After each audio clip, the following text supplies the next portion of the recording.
Are there any questions from the audience at this point? There's a very fine line in being able to make a profit, especially in these economic times, and using employees at a competitive rate and what it could be considered slavery, especially when you go into the agricultural marketplace. How do you discern? Okay, so first of all, agriculture is one of the hot spots because within supply chain, and I'm speaking specifically about labor and not about domestic situations and the sex trade. My focus of my work and what I do with companies is actually on who's helping them produce what they're going to sell.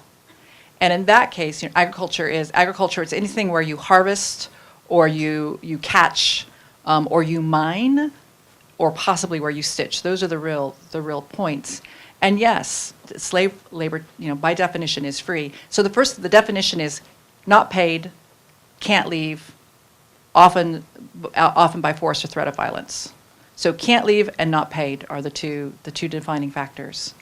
I actually don't care if it costs a fair wage for someone to pick my apples. And I don't believe that the cost at that level of commodity procurement, it just doesn't matter. What I do understand, and I work with companies a lot on, which is controlling your supply chain is costly.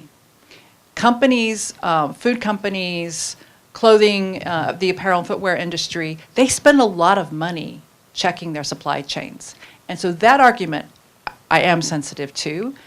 We have found, and it's fairly anecdotal and it has not been rigorously quantified yet, but the companies who have a better control of their supply chains, who have created the relationships to ensure that the monitoring, the verification occurs, actually tend to have smoother supply chain relationships so that you have an efficiency gain that can be argued.